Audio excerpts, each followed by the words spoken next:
It was challenging because Nara was closed, but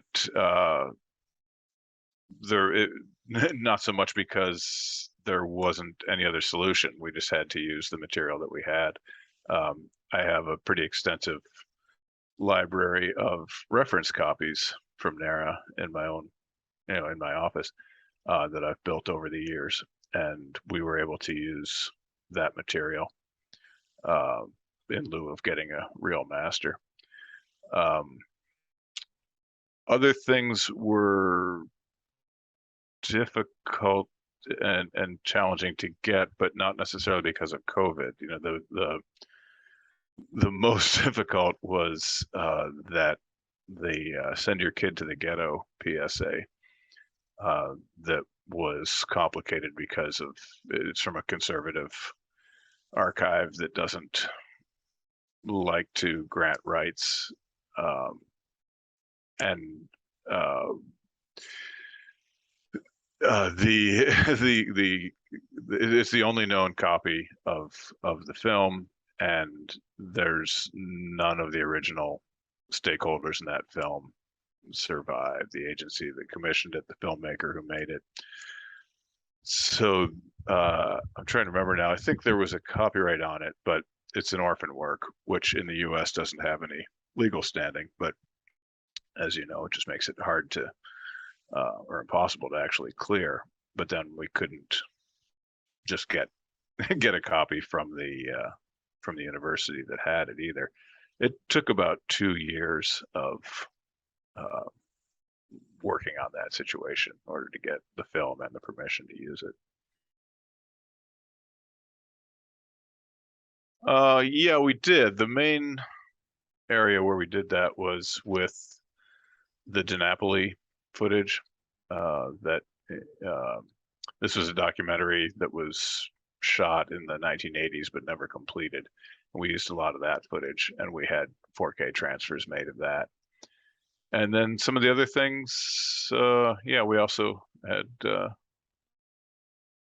yeah, nothing too heroic or extraordinary, but we had fresh 4K transfers made of some of the film-backed material. Yeah, I guess that's the the recurring miracle of this work. I'm always surprised when coverage of a specific event, an esoteric event, survives. That it was shot and kept.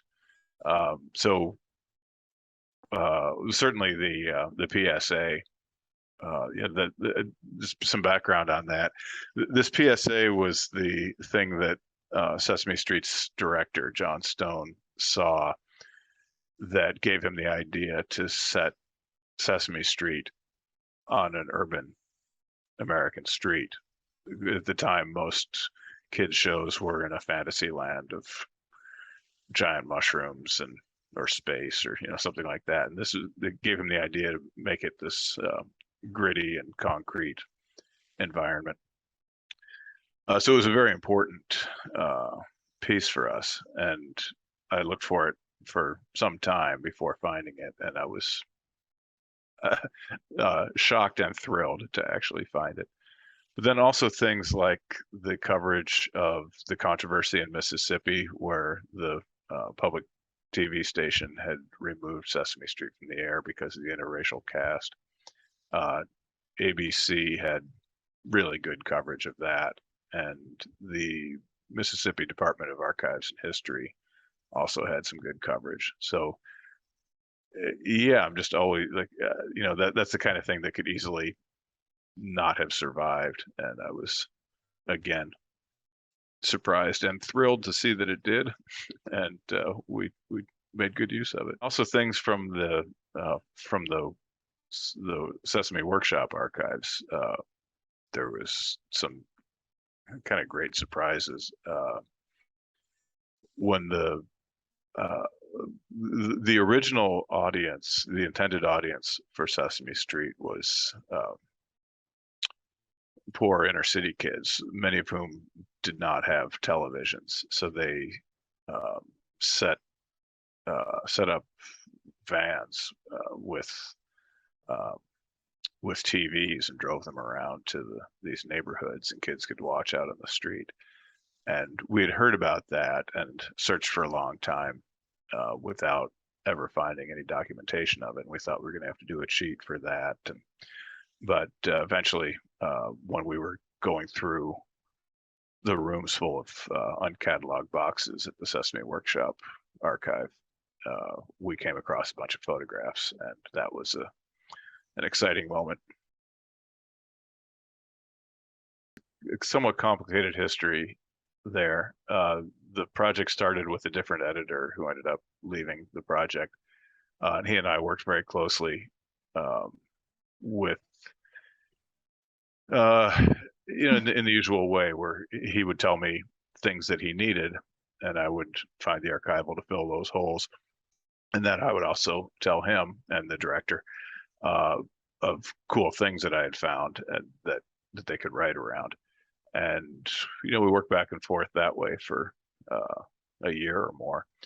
And although he left the project, a lot of his cuts were the basis of the scenes that the second editor, Ben, cut. So a lot of that material made it in. I didn't work so much with Ben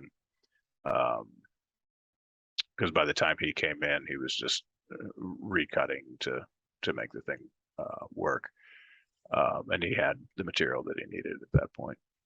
And yeah, we went down a lot of roads that ended up not making it to the screen, about the Vietnam War and some of the turmoil of 1968, and some of the characters who we ended up not exploring so much. So there was a lot of that development to get to the point of what is on the screen.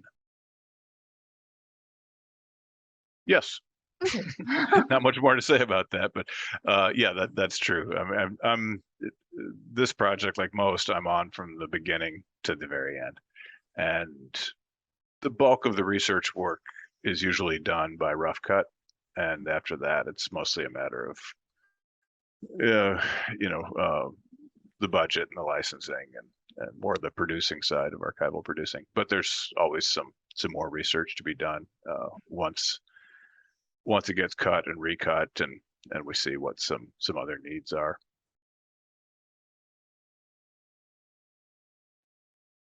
Yeah, documentary films in general are part journalism and part art, and they have to succeed on both levels. And Sesame Street is the same thing. Like, it's education and it's entertainment, and it has to succeed on both levels. And so for doing a documentary about Sesame Street, those same dynamics were in play. It had to work as an arts documentary. It had to work as a history documentary.